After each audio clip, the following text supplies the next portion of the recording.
Olá, que bom ter você aqui conosco. Eu sou Daniel Ferreira, pastor sênior da Igreja Morada, e agora você vai ficar com uma mensagem que vai abençoar muito a sua vida. E durante essa mensagem, por favor, dê o seu like, comente. Se você não é inscrito no nosso canal, se inscreva e compartilhe com pessoas que você ama. Que Deus possa abençoar a sua vida.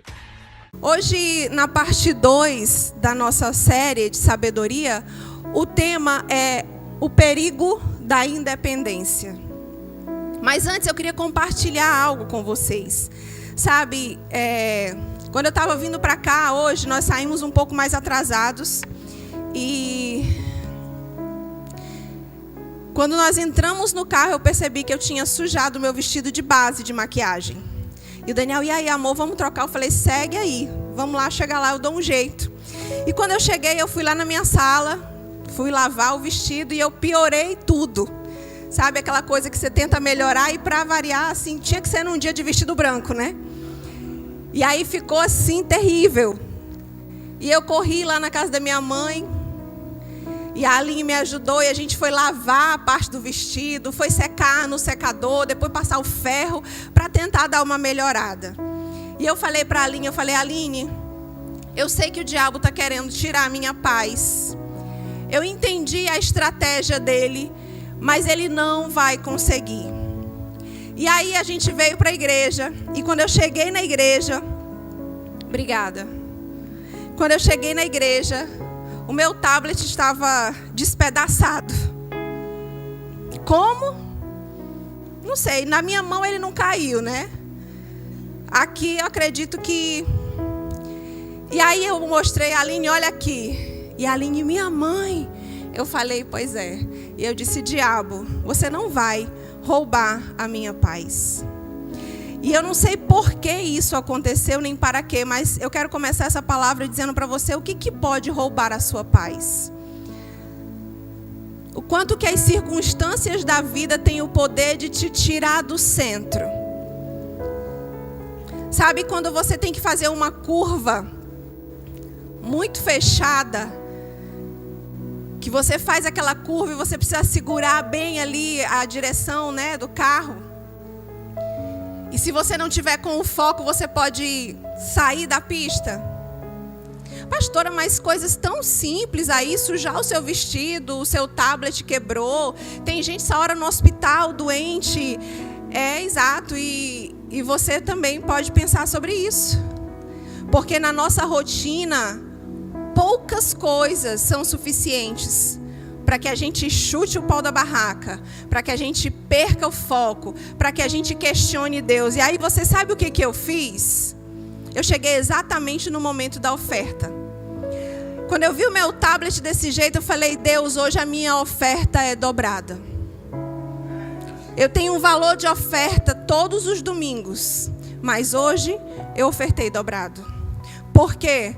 Porque, primeiro, que quem comanda a minha vida é o Senhor. E segundo, porque eu não sou circunstancial. Olha para o irmão do seu lado e diz assim, ei, para viver na sabedoria, tem que sair do mundo das circunstâncias e das emoções. Então, vamos falar sobre quando independência é morte. Vamos iniciar com um versículo de Provérbios, capítulo 15, versículo 22. Provérbios 15, 22, que diz assim: os planos fracassam por falta de conselho, mas são bem-sucedidos quando há muitos conselheiros. Olha o que está dizendo aqui. Os planos fracassam. Você não vai levantar as mãos, responde só para você. Quem aqui tem o hábito de, antes de fazer algo na vida, buscar conselhos? Ou, não precisa se acusar, né? Ou você é aquela pessoa que diz assim, para isso aqui eu peço conselho. Para isso aqui não tem necessidade. Uma certa vez eu ouvi uma frase de um senhor já bem idoso, um pastor, E ele dizia o seguinte: o homem sozinho é como um macaco com uma faca na mão. Imagina esse ambiente que nós estamos aqui fechado, as portas trancadas. E se nós soltássemos aqui um macaco segurando uma peixeira bem afiada. Imagina esse macaco andando pelos corredores, passando por meio das cadeiras. Você ficaria exatamente assim como você está? Por quê? Essa frase quer dizer o seguinte: o macaco com uma faca na mão, ele fere a si e aos outros. O homem sozinho, ele caminha de forma em que as suas ações, as suas escolhas, as suas decisões machucam a ele e ao outro.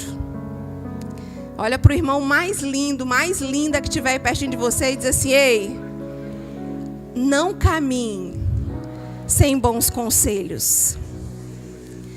E aí o mundo vem com uma frase que diz assim: se conselho fosse bom, ninguém dava, vendia, não é? Quem já disse essa frase uma vez? Ah, se conselho fosse bom, ninguém dava, a gente vendia. Isso é um conceito do mundo. E sutilmente isso vai entranhando na nossa vida. A gente vai aprendendo a fazer só o que a gente tem vontade. Meu corpo, minhas regras. Eu sou dono. A vida é. Aí você encontra Jesus e o seu corpo passa a ser templo do Espírito Santo, ou seja, não é mais meu corpo, minhas regras. Se o corpo não é meu, nariz então, né? A gente passa a pertencer a Cristo. Agora deixa eu te falar uma coisa. Não basta pedir conselhos. Tem um segundo passo. Qual é o segundo passo? Chuta aí, gente. Uau, quem teve essa revelação? Gorete. Que revelação! Aí quer dizer que não basta só ter um gabinete com o pastor, procurar um conselho com o meu líder de lá, depois eu ainda tenho que colocar em prática? É o jeito. Sabe, a palavra sabedoria, ela quer dizer conhecimento na prática. O problema é que muitas vezes a gente busca conselhos, mas a gente sai da sala do conselho e faz tudo diferente. Eu me lembro que quando a gente começou a ser discipulado em 2008, pelo pastor Canté e pela pastora Eliene, o pastor Canté chegou para a gente, sentou conosco e falou o seguinte: Daniel, vocês precisam ter o dia da família. Porque o dia da família é aquilo que você vai gerar nos seus filhos. Eles vão se sentir amados, não vão se sentir roubados da igreja. Eles vão saber que eles são prioridades. E aí o Daniel recebeu aquele conselho, sabe? Na verdade, ele ouviu o conselho. E aí, como esposa, eu fiquei muito feliz. Eu disse, nossa, o dia da família. Deixa eu fazer um parêntese para quem não sabe o que é o dia da família. Nós ensinamos que todas as famílias devem ter um tempo, um dia. Pastor, eu trabalho manhã e tarde, mas separa uma noite da semana, um tempo da sua semana. Toda semana? Sim, você trabalha toda semana. Você fala com seus amigos toda semana. Você dá atenção para o mundo toda semana. Então, para a sua casa, para a sua família, também deve ser toda semana. Então, uma vez por semana você tira um tempo de qualidade com a sua família, com seu esposo, com a sua esposa, com seus filhos, com seus pais. E aí eu fiquei muito feliz. A gente chegou em casa e eu falei assim, amor, quando a gente vai começar a fazer o dia da família? E ele disse assim, amor, assim que a igreja crescer. Agora nós vamos trabalhar bem muito para a igreja crescer. Quando a igreja crescer, que estiver bombando, aí a gente começa a pensar em férias e dia da família. Aí eu, tá bom, amor, tá certo, concordo. E aí a gente foi para o próximo discipulado. No discipulado seguinte, eu falei: pastor Canté, eu tenho uma dúvida referente ao nosso último discipulado. Ele disse: qual é? Eu falei: com quanto tempo e quantos membros que a igreja tem que ter para a gente começar a ter o dia da família e o dia das férias? Aí ele disse: desculpa, eu não entendi a sua pergunta. Eu falei: não é que o meu marido falou que a gente vai começar a tirar férias e dia da família quando a igreja for muito grande. Aí a outra parte eu não vou contar, gente, que aí foi o conselho direcionado para meu marido. Eu achei foi pouco. Desde então nós temos dia da família e tiramos férias. Louvado seja Deus e a vida do pastor Canté. Mas é porque nós achamos que sabemos tudo, que somos autossuficientes. A gente não busca conselhos, a gente busca aprovação. A gente busca pessoas que vão lá e vão reforçar aquilo que a gente já acha que deve fazer. A gente busca pessoas que vão dizer assim: isso mesmo, continue assim.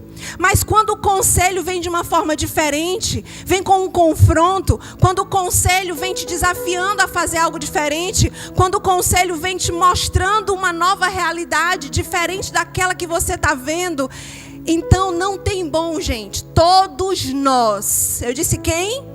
Todos nós pensamos várias vezes antes de colocar em prática. Pensamos ou não pensamos? Pensamos. A gente aprendeu a viver na independência. Sabe, hoje de manhã, eu estava tomando uma água de coco. E aí eu pedi lá a mulher para ela partir o coco. Porque eu não sei você, mas eu amo aquela lamuja do coco. Aquilo ali, gente, não sei quando você come, entra energia no seu corpo. Mentira, é só para enfeitar o negócio. Mas eu estava lá. Meu marido disse que eu penso demais. Eu disse: meu filho, eu e todas as mulheres do planeta, concorda? Toda mulher pensa muito, por isso que o mundo dá certo. Por isso que está funcionando tudo, que a gente fica pensando, tudo dá certo. É forte. E aí eu tô lá, comendo meu coco, e aí eu pensei, as mulheres vão me entender, porque as mulheres vão entender que é um pensamento normal. Os homens vão ficar assim: como a pessoa pensa nisso? Eu pensei assim: quem disse para Adão que tinha comida dentro do coco? Como foi a primeira vez que um homem quebrou o coco para ver que tinha comida dentro desse coco? E eu perguntei assim na minha mente, né? Eu pensei: quem disse para Adão que tinha comida dentro do coco? Aí eu ouvi aquela voz no meu espírito que disse assim: eu disse. Eu disse. E aí Deus me lembrou um texto da Bíblia que diz assim: se você me buscar, eu vou te falar coisas grandes e ocultas que você não sabe. Desde uma lamuja de um coco até a revelação de um grande propósito. Não precisa caminhar sozinho. Não precisa escolher andar sozinho. E Deus deu sabedoria a homens e mulheres para te dar destino, para te colocar nos trilhos, para fazer dar certo. Sabe, o filósofo J.B. Carvalho, ele não é filósofo não, mas eu estou consagrando ele a filósofo hoje. O bispo J.B. Carvalho, da Comunidade das Nações, ele tem uma frase que ele diz assim: a juventude é um mal que o tempo resolve. Porque o jovem, ele vive nessa impulsividade de achar que ele já sabe tudo. Já sei de tudo. E eu costumo dizer para os jovens: atenção. A diferença entre nós e você é que a gente está voltando do caminho que tu ainda está indo. A gente já sabe o que tem do outro lado da ponte. E a gente está voltando só por amor a você para dizer: não vai aí que vai dar com os burros na água. Você quer ver um negócio difícil de ouvir conselho? Gente apaixonada pelo amor de Jesus Cristo. Está desenhado. Aí os jovens fazem prova de Deus e dizem assim: Deus, se esse relacionamento é a tua vontade, hoje vai ter louvor na igreja. Eu vou fazer prova de Deus. Senhor, se esse relacionamento é a tua vontade, vai ter encontro com Deus esse ano na nossa igreja. A pastora vai fazer Aí fica com essas enrolação boba. Aí chega no gabinete com o seu líder, com o seu pastor. Aí diz assim: ai, pastor, o que o senhor acha? Eu estou gostando da fulana. Geralmente a gente sabe a vida do fulano e da fulana. Então você está vindo perguntar para a pessoa certa. A gente não vai falar da vida do fulano para você, mas a gente vai dar indícios.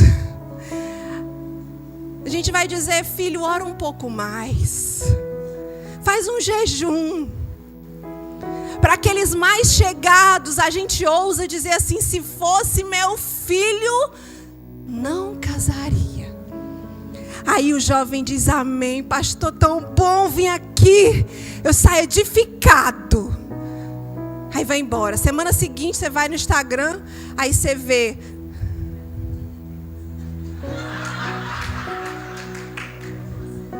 Sabe o que significa isso?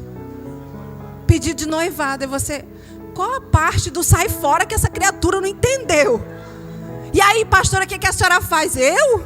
Nada. É ou não é? Ei! A Bíblia diz que os planos fracassam por falta de conselho. A gente não quer ouvir certos conselhos, não é? Tem conselho que a gente não quer ouvir. Até porque nem precisaria ir atrás do conselho. A gente já sabe o que tem que fazer. Mas por falta de conselho, os planos fracassam. Provérbios 13:18 diz: quem despreza a disciplina, e algumas traduções dizem: quem despreza a orientação, cai na pobreza e na vergonha. Mas quem acolhe a repreensão, recebe tratamento honroso. A repreensão, a direção, quando ela é contrária à nossa vontade, realmente gera um desconforto. Dói. Às vezes dá até raiva do conselheiro. Sabe lá de nada, eu que sei da minha vida. Sei nem por que eu vim aqui. Quem nunca ouviu um conselho que teve raiva depois? É ou não é? Perdoa. Ele fez isso, mas ele te ama, ela te ama, perdoa. A Bíblia manda perdoar. Mas você queria matar.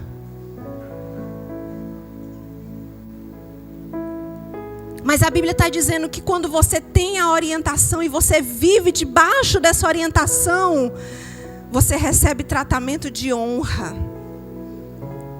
Vale a pena. Ai, pastor, então pronto, agora eu vou começar a pedir conselho para todo mundo. É assim? Claro que não. Quem caminha com você? Quem são os amigos que te orientam? Será que é aquele amigo do teu trabalho que só fala porcaria e palavrão e que dá em cima em toda mulher que passa na rua e deixa a esposa lá em casa esperando? Será que esse é teu conselheiro? Será que é aquele teu amigo do futebol que termina o futebol, passa o restante do sábado enchendo a cara e não volta para casa tão cedo?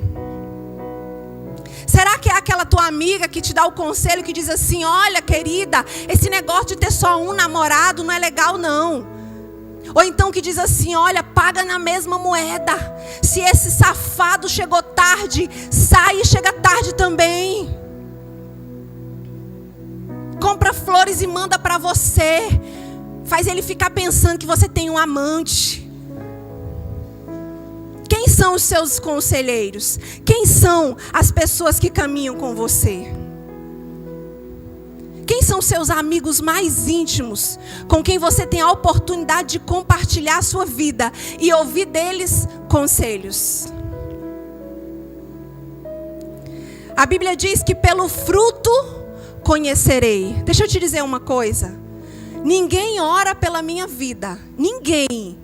Já chegou o tempo de eu tirar a mão de pessoas da minha cabeça. O profeta vem botar a mão na minha cabeça, eu tiro a mão. Sabe por quê? Porque se eu conheço a sua vida e ela tem respaldo e fruto, então você tem direito de me repreender. Mas se a sua vida não representa diante de Deus algo importante e relevante, para mim também não vai representar. Para me aconselhar e para me direcionar, não. Quais são os frutos dos seus amigos? Quem são os seus amigos? O que eles fazem de bom? Quem é a vida deles? O que eles praticam? Porque não tem problema de você conversar com eles. Mas o problema grande está em você se aconselhar com eles. Porque ele só vai saber te ensinar o caminho que ele trilha. Você vai chegar no mesmo destino que ele. Eclesiastes 4, 9 ao 10 diz assim: é melhor serem dois do que um, pois um ajuda o outro a alcançar o sucesso. Se um cair, o outro levanta-se.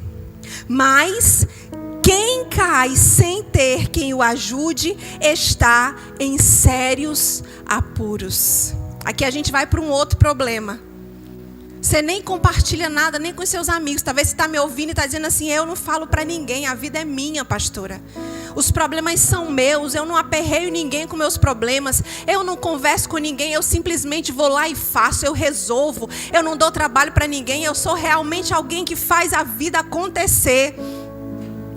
A Bíblia está dizendo que existe um perigo também nisso. Sabia, Lucas, que existe um perigo também? Sabe qual é o perigo?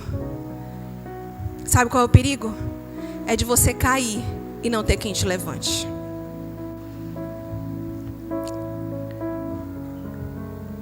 É de você se deparar num tempo sozinho na sua história. A palavra independência, ela quer dizer o seguinte: condição de pessoa livre, de quem não deve obediência a alguém. Estado do que não depende de coisa alguma para existir. Independência financeira, emocional e espiritual. Se você for no Google, você vai encontrar essa definição aqui. Atenção, jovem, ó, tem tanta gente dispersa, principalmente jovens. Olha para mim, presta atenção, porque isso aqui vai fazer diferença na tua vida.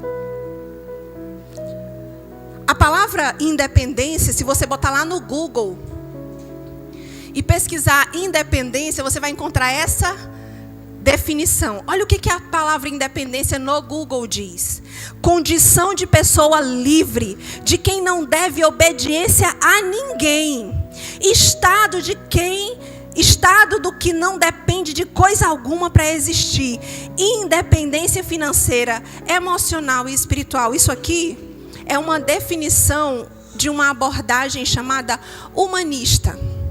E não só do humanismo em si, mas com essências de um filósofo chamado Jean-Paul Sartre, que foi um humanista, o pai do existencialismo, que ele dizia assim: Deus não existe. A gente se lançou na existência. E uma vez que a gente se lança na existência, uma vez que a gente passa a existir, sabe Deus de que maneira que esse indivíduo pensou, como é que veio ao mundo? A gente começa a tomar decisões e escolhas. E a partir daí a gente começa a viver algo chamado angústia. Ele diz que o ser humano é um ser naturalmente angustiado. Sabe por quê? Porque ele diz o seguinte: eu faço as minhas escolhas, eu sou livre para escolher, mas eu tenho que arcar com as minhas consequências. E as minhas consequências das minhas escolhas me geram angústias. E tem um monte de gente dizendo uau para essa filosofia. Tem um monte de gente dizendo assim: é verdade.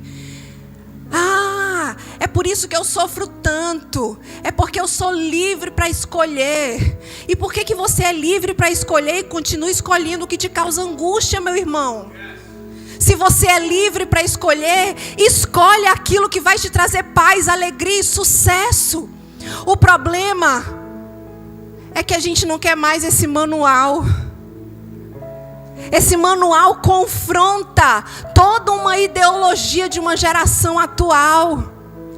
Esse manual está dizendo, olha, busca conselhos, porque você vai prosperar. Esse manual está te dizendo o passo a passo de como dar certo. Mas você deixa de lado o manual e diz assim, eu sou livre, a minha vida é minha, quem manda na minha vida sou eu, meu corpo, minhas regras, eu sou dono do meu nariz. E aí você vai vivendo uma vida, cheia de escolhas angustiantes.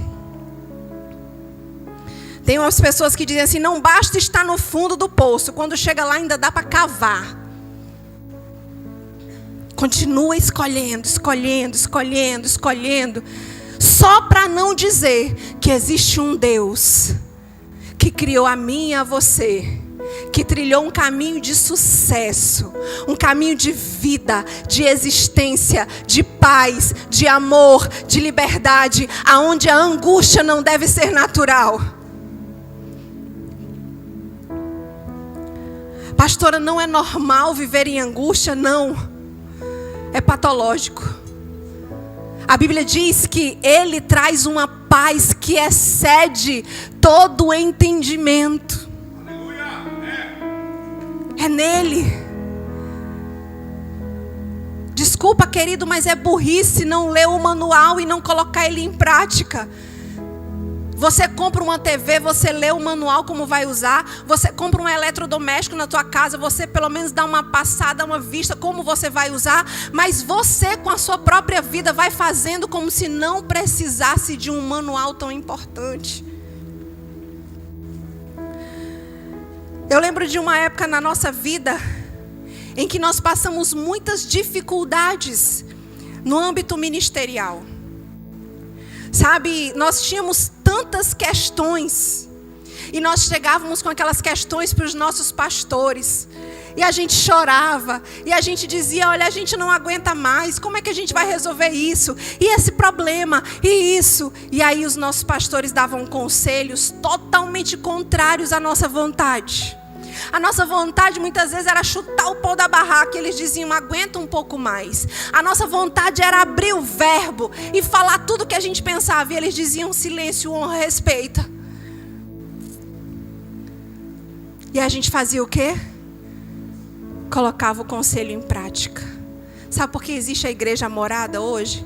Porque seus pastores buscaram conselhos e ouviram os conselhos e viveram os conselhos. É por isso que hoje nós temos aqui a igreja, a morada. Deixa eu te dizer, buscar conselho é diferente de buscar aprovação.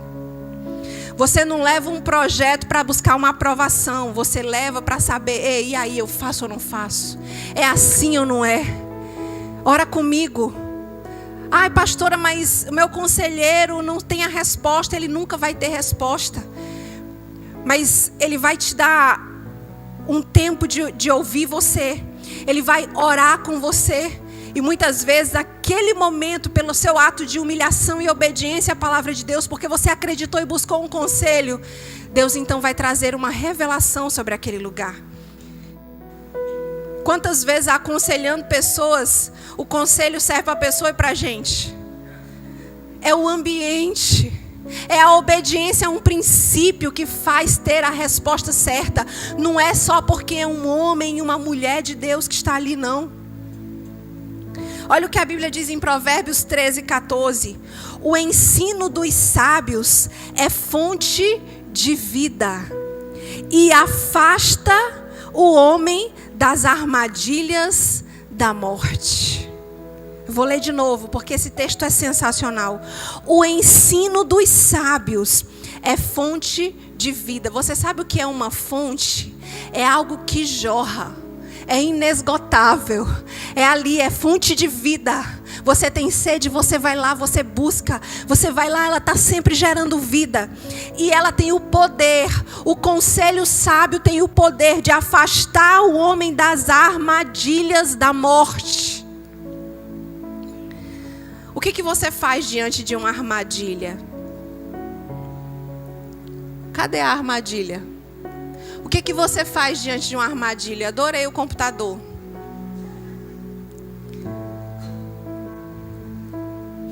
Às vezes o conselho computador está aí, né? Eu vou usar como exemplo.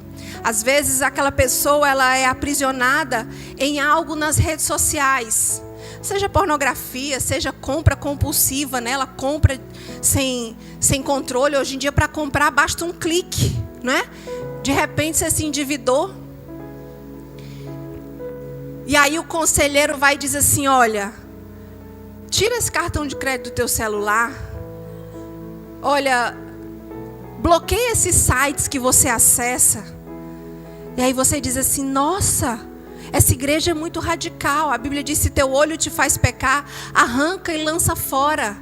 O que a Bíblia está querendo dizer com isso? Para você ficar cego de um olho? Não, ela está dizendo, seja radical nas suas escolhas e decisões. Se está te prejudicando, como a gente diz no popular, chuta que é laço. Ai, mas é mais forte do que eu. Não, nunca é. A Bíblia diz que não vem tentação que não seja humana. E junto com a tentação, Deus já manda o livramento. Então nunca vai ser mais forte do que você. Nunca. Deixa eu te dizer algo também. Segura na cadeira. Se apruma aí. Abra as oiças. Senta firme, levanta a cabeça. Se prepara. Se você já sabe o que vai fazer e não está disposto a mudar de ideia, não faça ninguém perder tempo te aconselhando. Eu mandei você sentar, não mandei? Deixa eu te dizer uma coisa, irmão. Deixa eu te falar uma coisa. O que foi? É, né? Repete para anotar, né? Anota mesmo e anota no final o meu telefone para você lembrar. Se você já sabe o que vai fazer e não está disposto a mudar de ideia, não faça ninguém perder tempo te aconselhando.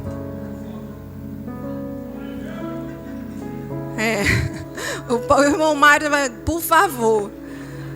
Sabe o que acontece, gente? Diante de Deus, eu amo aconselhar pessoas. Eu nasci para ver pessoas vivendo destino e propósito. Eu acredito, gente, quando eu olho para um mendigo na rua, eu olho e a vontade que eu tenho é descer do carro e dizer, olha, deixa eu te falar, existe um poder tão grande dentro de você que você não tem ideia, você pode mudar de vida. Ei, quando eu vejo alguém lá, eu não tenho nenhum problema com nenhum tipo de profissão, me entenda. Mas eu acho que todo mundo tem o poder de sonhar por algo maior e melhor, amém?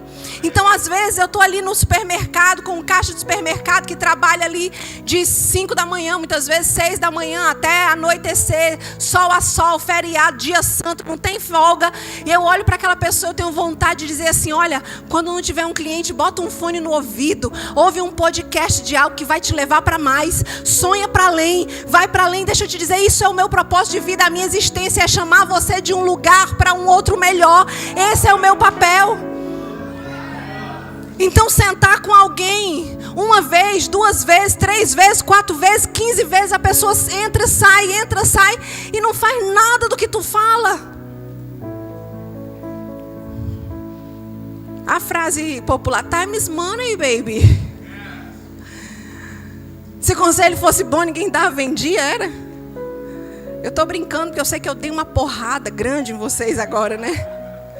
Aí depois a gente massageia, passa assim um gelol, né, Juliana? Para dar uma melhorada. Ei, deixa eu te falar uma coisa. E eu entendo que entre o conhecimento e a prática existe uma batalha muito grande. Mas é uma batalha que não só eu preciso lutar, você tem que lutar do outro lado também. Sabe, se você pelo menos estiver tentando, busca. Só não busca conselho se tu não quer mesmo fazer nada. Eu não vou fazer mesmo, vou só tomar o tempo mesmo do meu líder. Não, mas se você está tentando, se você diz, poxa, mas eu não estou dando conta. Busca teu líder 1 vez, 2 vezes, 10 vezes, 30 vezes, 1 milhão de vezes. Dorme na casa dele, acorda na casa dele, bate na porta, enche o saco, perturba ele. Mas não deixa ele sossegado até que você consiga romper.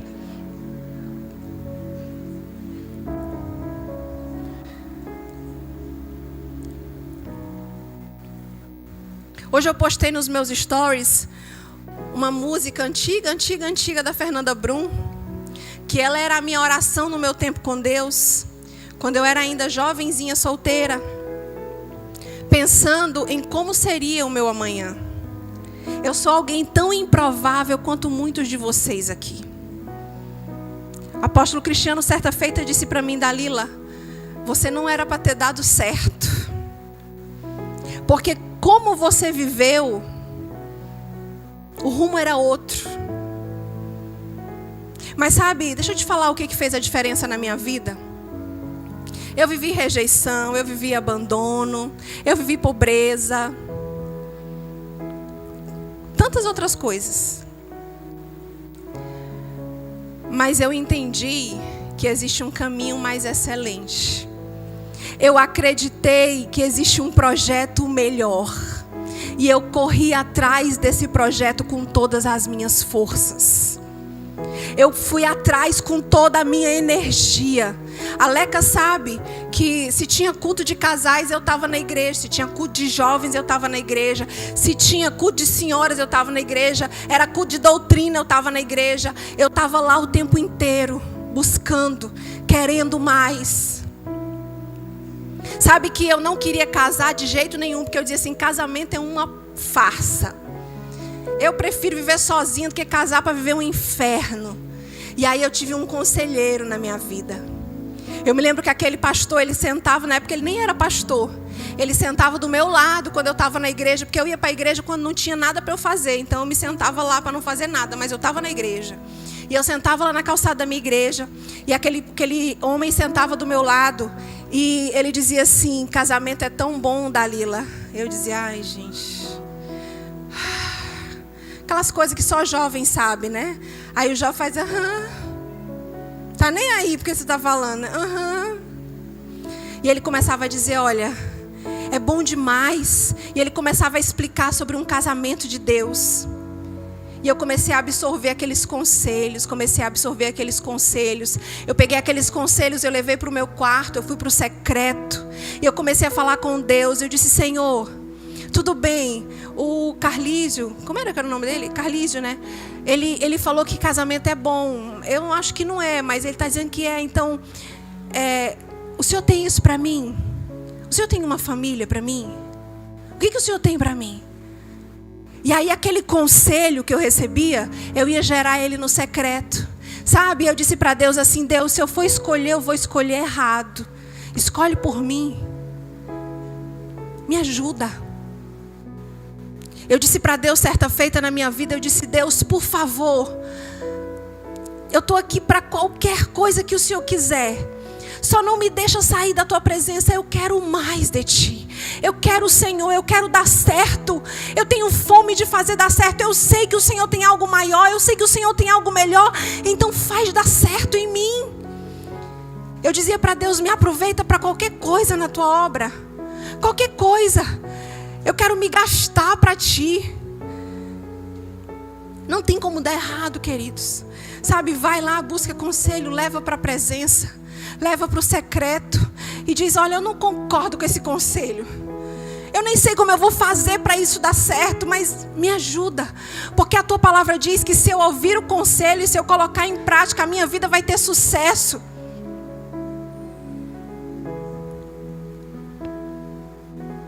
Eu era um plano que era para ter dado errado.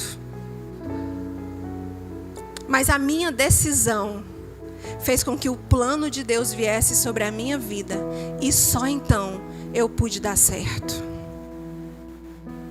Sabia que existe uma batalha para que a sua vida não dê certo? Às vezes é uma batalha desumana. Porque você luta contra a genética. Porque você luta contra a maldição hereditária que vem de pai, de filho, vindo e vindo e vindo. Você luta contra o ambiente que muitas vezes desfavorece aquilo que você escuta aqui. Mas a Bíblia diz que maior é o que está em nós do que o que está lá fora.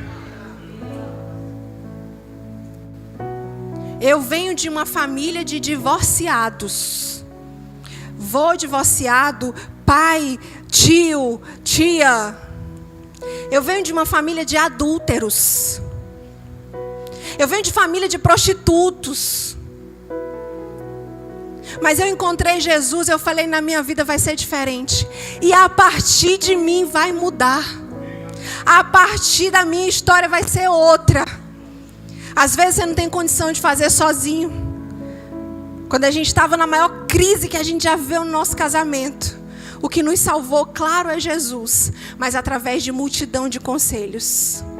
Nós corríamos para o pastor Canté, a pastora Eliane. Chegava lá e falava, e dizia, e abria o coração. Era um homem e uma mulher de vidro, sem reservas. E Deus vai moldando, Deus vai lapidando. Não existe ninguém perfeito, não existe casamento perfeito, não existe família perfeita. Mas no caminho pela perfeição a gente encontra algo chamado excelência. Qual é a hora de buscar conselhos? Provérbios 19, 20 e 21. Ouve o conselho e recebe a instrução para que sejais sábios nos dias por vir. Antes de agir, busque conselhos antes de tomar as suas decisões. Agora, para a gente correr, que o meu tempo já esgotou. Qual a característica deve ter um conselheiro? Primeiro, o seu conselheiro deve ser alguém íntegro. Integridade, eu já falei aqui, é alguém inteiro. A Bíblia diz assim em Provérbios 29, 24 a 25. O cúmplice do ladrão odeia a si mesmo. Posto sob juramento, não ousa testemunhar. Seu conselheiro não pode ser alguém desonesto. Como eu já falei aqui, seu conselheiro não pode ser alguém que tem princípios que não caminham de acordo com a palavra de Deus. O seu conselheiro, ele não pode ser alguém que rouba, que sonega impostos. O seu conselheiro, pastor, eu vou montar uma sociedade. Vai, antes de montar uma sociedade, vê como é a vida do teu sócio. Vê se ele paga imposto. Vê se ele é honesto. Vê se ele compra, se ele paga. Vê se ele sai falando dos outros por aí. Analisa se ele é íntegro. O teu conselheiro não pode ser bajulador. Provérbios 26, 28 diz: a língua mentirosa odeia aqueles a quem fere, e a boca lisonjeira, ou seja, bajuladora, provoca ruína. Qual é a diferença entre elogio e bajulação? Elogio no hebraico quer dizer louvor. Bajulação quer dizer fala mansa, destinada a inflar o seu ego. Desconfie de alguém que só concorda com tudo que você diz. Desconfie de alguém que nunca tem um confronto diante de uma ação sua. Geralmente essas pessoas não são alguém que vai te ser um bom conselheiro. Ele é um bajulador. Ele tem por trás alguma intenção. Talvez ele está esperando de você algo. Assim que ele conseguir, ele vai cortar vínculos. Elogios se destinam a louvá-lo pelo seu caráter e por seus atos dignos. Você sabe quando está na linha. Você sabe quando precisa ser repreendido. Sabe quando você faz uma coisa errada e a pessoa que está do seu lado diz assim: não fica tranquilo, todo mundo faz, todo mundo erra. Misericórdia. Mas esses geralmente a gente puxa para o lado. Aqueles que dizem assim: realmente, cara, você vacilou, pelo amor de Deus. Vê se da próxima não faz de novo. Esses você diz assim: fulano é tão chato. Quem sabe fulano não está querendo só o teu bem. Olha para o irmão do seu lado e diz assim: não confie em bajuladores. Ponto 3. Não tenha um conselheiro fofoqueiro. Eu acho que isso eu nem preciso falar, né, gente? Não, pastora, mas ele não... Deus o livre, eu confio demais. Eu falo tudo para ele e não tem perigo. Deixa eu te perguntar. Já falou de alguém para você? Senta na mesa e fica... Ai, sabe a Thalita, sabe não sei quem, sabe... Sim. Aí quando é contigo, ele é fiel. Desincorpora o fofoqueiro, desce o espiritual. Meu filho, a própria física já diz que 2 corpos não ocupam o mesmo lugar no espaço. Então, acho que com o Espírito não é diferente.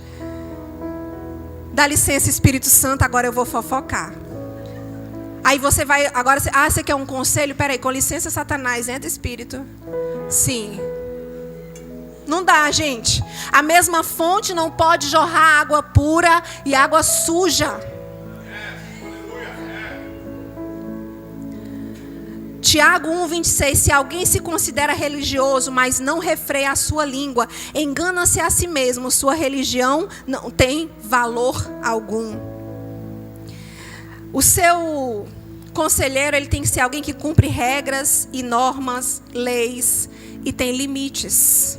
Provérbios 28:7, quem obedece à lei é filho sábio, mas o companheiro dos glutões, e outras traduções fala libertinos, envergonha o pai.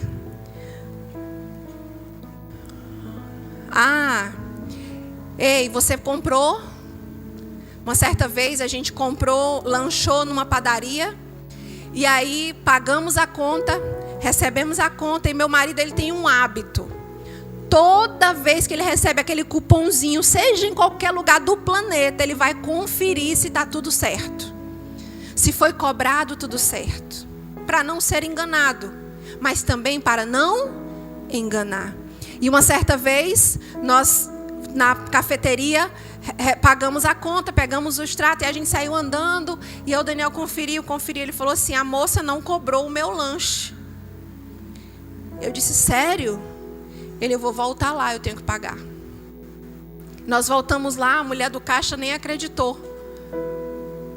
Uma vez nós fomos comprar um pote de creme para a Rebeca, porque quem é cacheada sabe, compra creme granel, no quilo, né? Tipo. E aí nós compramos um pote de creme de cabelo para a Rebeca, aqueles de 2 litros assim. E aí pagamos, chegamos em casa, dei o creme para a Rebeca foi fazer fitagem, aquele negócio que eles fazem 30 horas dentro do banheiro, as cacheadas também fazem. De repente a Rebeca sai do quarto e diz, papai, olha isso. Ela abriu a tampa do creme e dentro do creme ela tirou um produto como se fosse um reparador de pontas caro. Alguém que foi no supermercado, abriu o pote, pegou um reparador, enfiou dentro do creme, tapou. Eu acho que não deu tempo de roubar, porque o creme era baratinho. Eu compro creme com a Rebeca barato, gente, porque não dá, é R$12, R$14. Não me condene, mas é porque ela usa 2 potes por semana. Final do mês é uma mercantil, né? Aí eu disse o que para ela?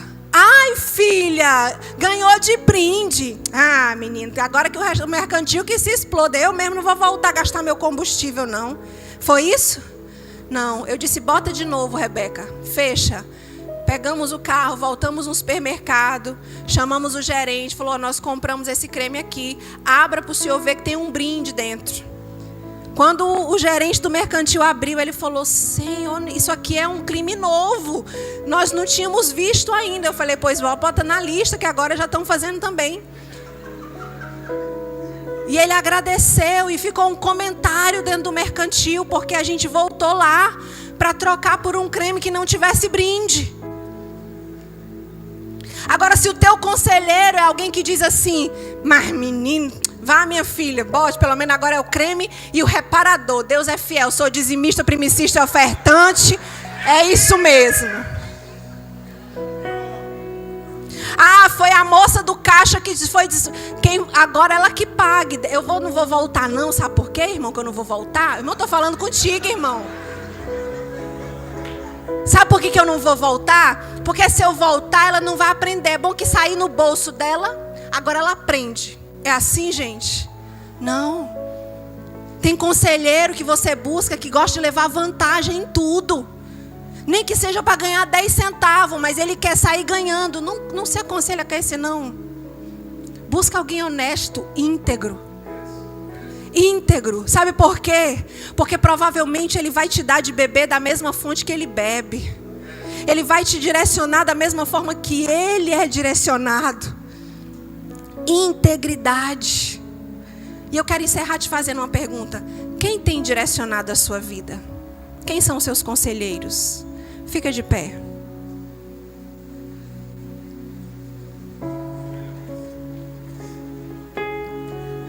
A quem você presta contas? Quanto tempo você tem vivido na independência?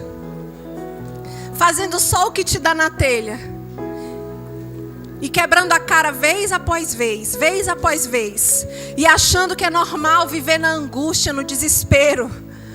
Afinal de contas, é parte da existência humana sofrer. Eu ouvi de alguém essa semana que ele dizia o seguinte: não, fulano tem que sofrer mesmo. Não é da igreja não, tá, gente? Nem é crente. Tem que sofrer, porque o sofrimento vai fazer com que ele aprenda e mude. Não precisa ser por esse caminho. Existem 3 tipos de pessoa: o inteligente, o sábio e o burro. O burro é aquele que erra e continua errando. O inteligente é aquele que erra, aprende e não erra mais. O sábio, que é o que nós estamos aprendendo aqui, é aquele que vê o outro errando e pelo exemplo do outro alinha a sua vida. Talvez você tenha exemplo dentro da sua casa. Talvez você tenha exemplo da sua família, seus pais, seus avós. Ao invés de dizer assim: eu sou assim porque meu pai foi assim comigo. Eu sou assim porque minha mãe foi assim. Ei, ao invés de agir assim, diz assim: eu não vou ser assim, porque eu vi como foi com meu pai. Eu vi como foi com a minha mãe. Eu vi como foi com os meus avós. Então eu não quero, eu vou ser sábio. Eu vou buscar direção, eu vou buscar conselhos. Eu quero te dar um tempo para você falar com Deus agora. Para dizer: Senhor, eu não quero ser independente. Eu quero caminhar debaixo da Tua palavra. Eu quero viver conselhos. Eu quero seguir um caminho de sucesso. Espero que você tenha sido edificado com essa mensagem. E você pode também continuar nos acompanhando pelo nosso Instagram, @Igreja Amorada. E se você deseja nos conhecer mais, deseja mais informações, você pode entrar em contato conosco pelo nosso WhatsApp. Igreja Amorada, aqui é o seu novo lar.